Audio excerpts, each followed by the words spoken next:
At first, I want to thank to our host sir for giving me an opportunity to discuss about something on our presentation topic.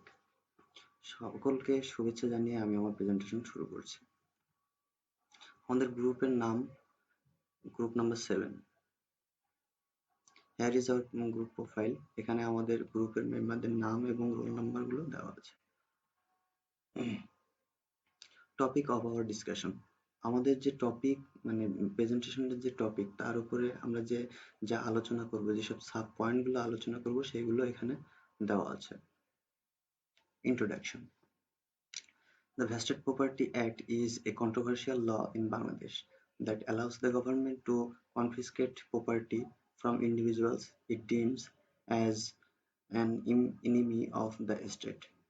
অর্পিত সম্পত্তি আইন বাংলাদেশে একটি বিতর্কিত আইন যেটা সরকার রাষ্ট্রের শত্রু হিসেবে অস্পষ্ট হওয়া ব্যক্তিদের কাছ থেকে সম্পত্তি বাজেয়াপ্ত করতে দেয়। Before the independence of Bangladesh in 1971, it is known as the Enemy Property Act. 1971 সালে বাংলাদেশের স্বাধীনতার পূর্বে এই আইনটি শত্রু সম্পত্তি আইন নামে পরিচিত ছিল। It is now called the Vested Property Act 2013. এটিকে এখন অর্পিত সম্পত্তি আইন 2013 নামে অভিহিত করা হয়েছে। The act was criticized as a tool for appropriating the lands from the Hindu population who went to India from 1965 to 1969. 1965 থেকে 1969 সাল পর্যন্ত ভারতে যাওয়া হিন্দু জনগোষ্ঠীর সম্পত্তি বরাদ্দ দেওয়ার হাতিয়ার হিসেবে এই আইনটিকে সমালোচনা করা হয়েছিল। ব্যাকগ্রাউন্ড বা ইতিহাস, এই আইনের ইতিহাসটা আসলে কি সেটা এখানে আলোচনা করা হয়েছে। This law is the culmination of several successive discriminatory laws against non-Muslim passed while Bangladesh was part of Pakistan. এই আইনটি হলো বাংলাদেশ পাকিস্তানের অংশ থাকা অবস্থায় অমুসলিমদের বিরুদ্ধে একাধিক ধারাবাহিক বৈষম্যমূলক আইনের সমষ্টি। Some of them are given below. সেই আইনের কিছু আইন নিচে দেওয়া হলো। The East Bengal Requisition Property Act of 1948, the Defence of Pakistan Rules of 1965, the Enemy Property Order of 1965, Vested Property Act of 1974, renamed as Vested Property Act. Though renamed as the Vested Property Act in 1974, the law still retains the fundamental ability to deprive a Bangladeshi citizen of property simply by declaration of that person as enemy of the state. অর্পিত সম্পত্তি আইন নামে নামকরণ করা হলেও এই আইনটি এখনো বাংলাদেশী জনগণকে কেবলমাত্র রাষ্ট্রের শত্রু হিসেবে আখ্যা দিয়ে তাদের সম্পত্তি থেকে বঞ্চিত করার যে মৌলিক ক্ষমতা সেটা বজায় রেখেছে। Leaving the country through abandonment is cited as the most common reason for this, and it is frequently the case that Hindu families who have one or several members leaving the country have their inter-property confiscated due to labeling as enemy. পরিত্যক্ত হয়ে দেশ ত্যাগের পক্ষে এটি সবচেয়ে সাধারণ কারণ হিসেবে চিহ্নিত হয় এবং প্রায়শই এমন ঘটনা ঘটে যে হিন্দু ফ্যামিলির এক বা একাধিক সদস্য ভারতে চলে গেছে বা দেশ ত্যাগ করেছে, তাদেরকে শত্রু হিসেবে আখ্যা দিয়ে তাদের পুরো সম্পত্তি হস্তান্তর করে নিচ্ছে বা বাজেয়াপ্ত করে নিচ্ছে সরকার। উপরের যে চিত্র দেখা যাচ্ছে যে একটি পুরনো বোতল থেকে একটি নতুন বোতলে ওয়াইন ঢালা হচ্ছে, তার মানে হচ্ছে ওল্ড ওয়াইন ইন নিউ বোতল। এটার মানে হচ্ছে যে নাম পরিবর্তন হইলেও আইনের যে অভ্যন্তরীণ যে ক্ষমতা সেটি একই রয়ে গেছে। এই আইনটি ব্যবহার করে সরকার এখনো এই বাংলাদেশে হিন্দু জনগোষ্ঠীর সম্পত্তি বাজেয়াপ্ত করছে। মেজারেবল ইম্প্যাক্ট, প্রমিনেন্ট কেসেস, দুটো কেসেস আমরা পড়বো যেটার মাধ্যমে আমরা বোঝা যাবে যে আসলে ইম্প্যাক্টটা কেমন ইম্প্যাক্ট হয়েছে। Mass of the property of murdered politician Dhirendranath Datta was confiscated by the Bangladesh government after independence in 1971. খুন হওয়া রাজনীতিবিদ ধীরেন্দ্রনাথ দত্তের বেশিরভাগ সম্পত্তি 1971 সালে বাংলাদেশ স্বাধীন হওয়ার পর বাংলাদেশ সরকার বাজেয়াপ্ত করেছিল। কারণ because Datta's body was never found after he was arrested by the Pakistan army during the Bangladesh Liberation War. কারণ বাংলাদেশের মুক্তিযুদ্ধ চলাকালীন পাকিস্তান কর্তৃক গ্রেপ্তার হওয়ার পরে তার মৃতদেহ এখনো পর্যন্ত খুঁজে পাওয়া যায়নি। The family property of Nobel Prize winning economist Amartya Sen had been confiscated by the Pakistan government. Nobel পুরস্কার প্রাপ্ত অর্থনীতিবিদ অমর্ত্য সেনের পারিবারিক সম্পত্তি পাকিস্তান সরকার বাজেয়াপ্ত করেছিল। In 1999, Bangladesh government announced it was investing opportunities to return the property to Sen's family. 1999 সালে বাংলাদেশ সরকার সেন পরিবারের সম্পত্তি ফেরত দেওয়ার সুযোগগুলো তদন্ত করার আদেশ দিয়েছে। Professor Abul Barkot's seminal work.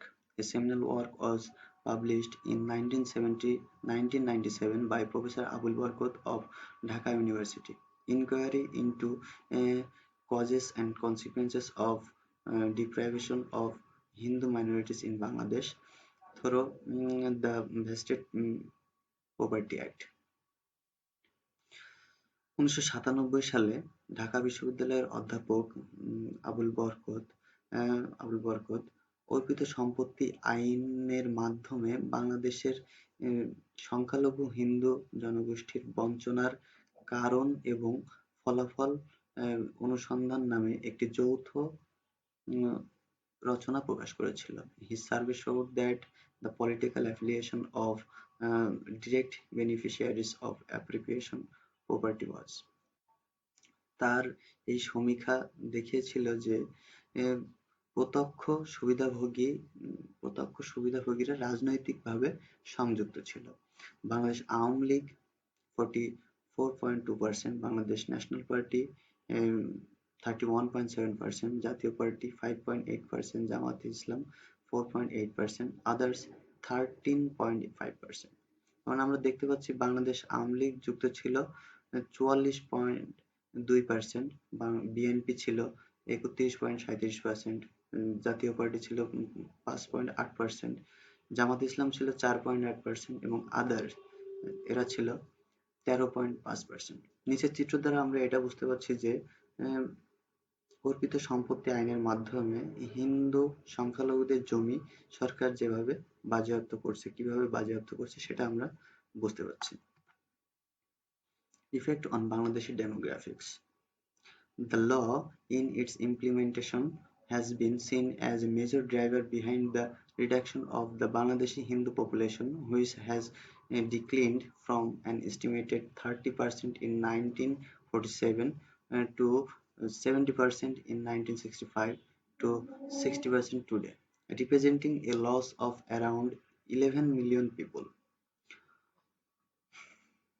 আইনটি বাস্তবায়নের ক্ষেত্রে বাংলাদেশি হিন্দু জনসংখ্যা হ্রাসের পেছনে একটি প্রধান চালক হিসেবে কাজ করেছে এবং যারা 1947 সালে 30% থেকে 1965 সালে 17% কমে গেছিল এবং 1965 থেকে আজ পর্যন্ত 16% পর্যন্ত কমে গেছে এবং এটি প্রায় 11 মিলিয়ন লোকের ক্ষতির প্রতিনিধিত্ব করেছে।